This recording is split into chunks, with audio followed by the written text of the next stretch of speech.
c'est prendre des gens qui sont relativement jeunes, qui présentent très peu de symptômes, être capable de projeter quelle tête aura leur cerveau dans 20-30 ans, et à partir de là, être capable éventuellement de faire du diagnostic précoce.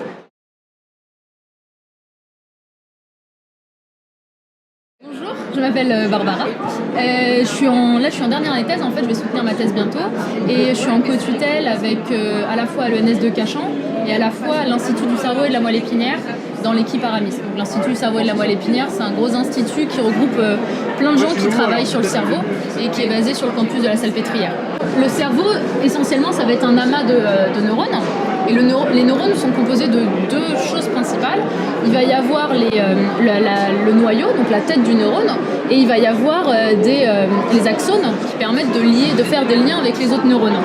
Et donc ça, en gros, chaque nœud va correspondre à une sorte d'amas de neurones, donc des centres un peu d'information dans le cerveau, et chaque trait comme ça va correspondre à un gros amas d'axones qui permet de faire des liens entre les différentes aires cérébrales. Et donc pour un cerveau sain, le type de connexion qu'on va avoir, ça va être des connexions ici qu'on voit qui sont très redondantes. Donc pour aller de là à là, il y a plein de chemins différents. Mais donc ça permet déjà d'avoir des chemins très rapides. Pour aller de là à là, on voit qu'on peut le faire seulement en 3 étapes. Très rapide. Ça, c'est un cerveau, par exemple, qui a été lésé, donc qui a subi une lésion. Et en fait, une lésion, ça peut correspondre à une perte de connexion.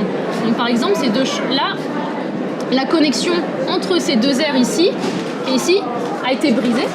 Et grâce à la redondance du cerveau, à la redondance des connexions dans le cerveau, on est quand même capable de relier ces deux régions. Et donc, le cerveau doit prendre un nouveau chemin pour faire communiquer ces deux régions. Alors qu'ici, il y avait un chemin, dans le cerveau sain, il y avait un chemin très simple.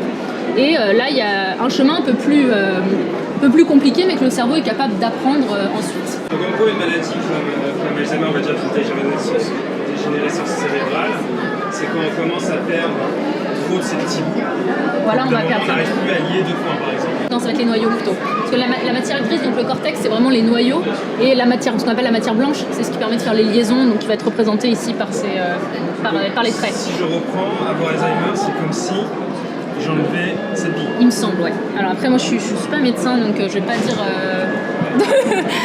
mais il me semble que c'est plutôt ça, ouais. Dommage, je à vérifier, mais il me semble que c'est plutôt ça, ouais. Là, c'est des cerveaux 3D.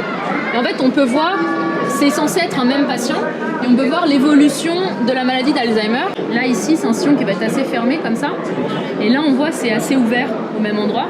Et en fait, c'est typique. Donc, je sais pas si c'est exactement à cet endroit-là que ça correspond à Alzheimer, mais c'est typiquement des neurones qui sont morts, et donc ça fait des sortes de trous dans le cortex. Donc, il y a un amincissement.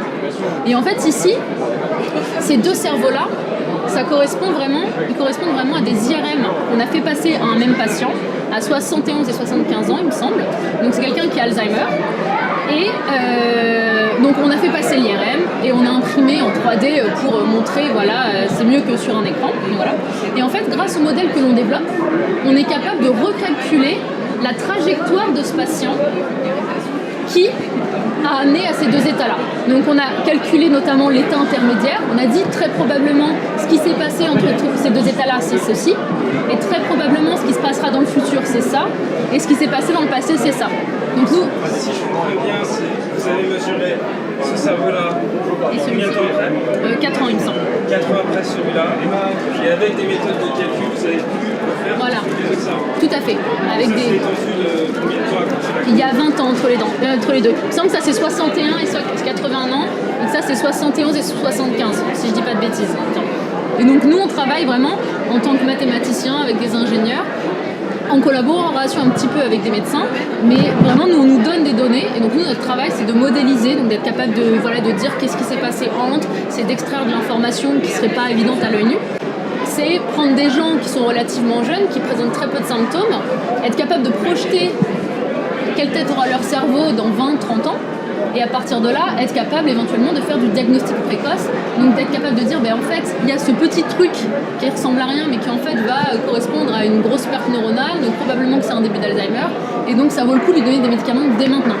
Parce qu'en fait, Alzheimer actuellement, d'après ce que j'ai compris, les médecins soupçonnent qu'on donne les médicaments trop tard en fait aux patients, ce qui fait qu'on n'arrive pas à stopper la maladie. Et donc, ça permettrait de tester des nouveaux médicaments, parce qu'on les donnerait plus tôt, on pourrait faire des tests de plus grande ampleur, et à terme, ça permettrait de donner des meilleurs soins aux patients et plus tôt. Donc ça, c'est un des buts de ce type de recherche, comprendre la maladie, faire des diagnostics précoces. Le village des sciences, c'est vraiment l'occasion de venir et de découvrir la science autrement, en rencontrant des vrais gens. Mon supervisor, il a commencé à parler tranquillement français et moi, au début, c'était un peu, oui,